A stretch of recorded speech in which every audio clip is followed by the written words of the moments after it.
అందరికీ good morning. మొత్తానికి welcome to T9 news, welcome to morning news. నేను మీ విష్ణు.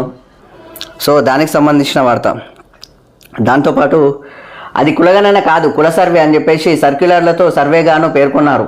అది కూడా తూతూ మంత్రంగానే నిర్వహించారు. కులగణన జరిగినట్లు ఆధారాలు చూపాలి, చర్చకు మేము రెడీ, రేవంత్ ప్రభుత్వానికి కేంద్ర మంత్రి కిషన్ రెడ్డి సవాల్ అని చెప్పేసి ఇక్కడ వార్త.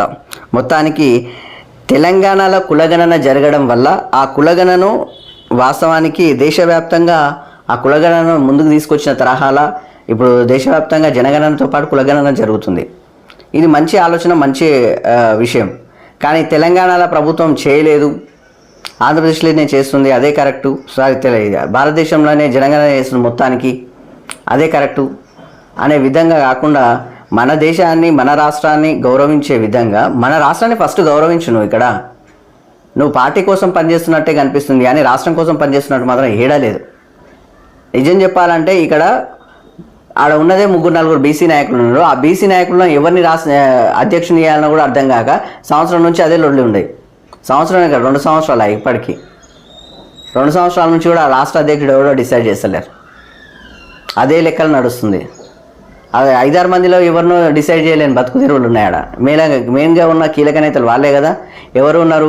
మహిళా లెక్కలు అయితే అడిగి అన్న ఉంది, లేకపోతే అక్కడ బండి సంజయ్ ఉన్నాడు, లేకపోతే అక్కడ ఈటల రాజేందర్ ఉన్నాడు, లేకపోతే రఘునందన్ రావు సార్ ఉన్నారు, లేకపోతే అరవింద్ సార్ ఉన్నారు. ఇంకెవరున్నారు? ఎవరినో అని డిసైడ్ చేయొచ్చు కదా. వీళ్ళని కూడా డిసైడ్ చేయలేని పరిస్థితిలో ఉన్నాయి ఇక్కడ. ఇతర పార్టీల మీద మాత్రం, అధికార పక్షం మీద మాత్రం విమర్శలు గురిపిస్తూనే ఉంటారు. పక్కన ఉన్న ఆంధ్రప్రదేశ్కి ఇంతకుముందు దాదాపు 2 లక్షల కోట్లు ఇచ్చారు. దాదాపు వరద నష్టాల్లో దాదాపు 17,000 కోట్లు ఇచ్చారు. మనకేమి ఇచ్చారు? మీరే ఆలోచన చేయండి. మనకి ఎంత ఇచ్చారు? వరద నష్టాల్లో మనకు 600 కోట్లు ఇచ్చిరి. మనకు పెట్టుబడులు ఏమని చెప్పేసి సీఎం 100 సార్లు పోయినా తీసుకురారు. అక్కడ చంద్రబాబు వాళ్ళకి ప్రత్యేక నిధులు తీసుకుపోతున్నాడు. ప్రత్యేక నిధులు తీసుకుపోయి వాళ్ళ ఆంధ్రప్రదేశ్ని డెవలప్ చేస్తున్నారు. మరి ఇక్కడ ఉన్న మీ ఎంపీలు ఉన్నారు, కేంద్ర మంత్రులు 2 ఉన్నారు. ఏమి లాభం? ఎవరికి ఉపయోగం? ఇక్కడ నిధులు తీసుకురాకపోతే ఇక్కడ కూడా ప్రత్యేక నిధులు తీసుకురండి.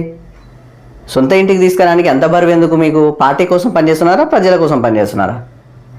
ప్రజల కోసం పనిచేసేటట్లయితే నిధులు తీసుకురావాలి కదా. ఎందుకు తీసుకురావట్లేదు?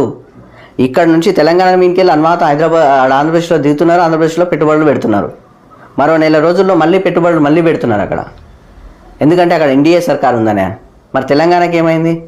తెలంగాణలో కూడా మీ సర్కార్ రావాలంటే ఇక్కడ పెట్టుబడులు పెడితేనే కదా, ఇక్కడ కూడా ప్రత్యేక ప్యాకేజీలు ఇస్తేనే కదా, ఇక్కడ కూడా బడ్జెట్ ఇస్తేనే కదా డెవలప్ అయ్యేది. ప్రజలకు కూడా బీజేపీ అంటే గౌరవం ఎక్కువవుతుంది. అప్పుడు బీజేపీకే ఓట్లు వేస్తారు కదా. ఈ చిన్న విషయాన్ని ఎందుకు మర్చిపోతున్నారు? కానీ ఇక్కడ ఉన్న బీజేపీ నాయకుల వల్ల మాత్రము రాష్ట్రానికి మాత్రం బడ్జెట్ రావట్లేదు. దాని మీద ఒకసారి ఫోకస్ పెడితే బాగుంటుంది. ఎందుకంటే మిమ్మల్ని మీరు ఆత్మపరిశీలన చేసుకొని ఎందుకు రావట్లేదు? తెలంగాణ ప్రజలు నన్ను గెలిపించారు కదా, తెలంగాణ ప్రజలకు నేను చేయాలి కదా, ఇక్కడ చేయాల్సింది నేను జీతం కూడా తీసుకుంటున్నా కదా అని చెప్పేసి మిమ్మల్ని మీరు ఒకసారి ప్రశ్నించుకుంటే ఖచ్చితంగా తెలంగాణకు బడ్జెట్ వస్తుంది. పక్కన ఉన్న ఆంధ్రప్రదేశ్ బడ్జెట్ ఎట్లా తీసుకెళ్తుందో, ఆంధ్రప్రదేశ్ డెవలప్ చేసుకునే తరహాల కేంద్రం నుంచి నిధులు ఎట్లా తీసుకెళ్తుందో మీరు ఒకసారి ఆలోచన చేయండి. విశాఖకు తీసుకపోలేదా బడ్జెట్? అక్కడ విశాఖ స్టీల్ ప్లాంట్కి డబ్బులు ఇచ్చారు కదా. ఆ టైంలో దాదాపు 2 లక్షల కోట్లు ఇచ్చారు. పోలవరం ప్రాజెక్టుకి ఇస్తున్నారు మరి ఇక్కడ ఏమైంది? ఇక్కడ పాలమూరు ఎత్తిపోతలకు ఏమైంది? ఇవ్వచ్చు కదా. ఏం చేస్తున్నారో మీరే ఆలోచన చేయండి.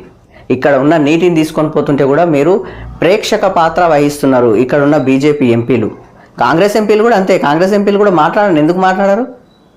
మాట్లాడచ్చు కదా. ఇక్కడ కూడా బడ్జెట్ ఇవ్వాలని చెప్పేసి దాని మీద మాత్రం ప్రత్యేక ఫోకస్ పెడితే బాగుంటుంది. ఎందుకంటే మీరు జీతాలు తీసుకుంటున్నారు, తెలంగాణ ప్రజల కష్టార్జితాలు మీరు తీసుకుంటున్నారు కాబట్టి ఒక్కసారి దాని మీద ఫోకస్ పెట్టండి.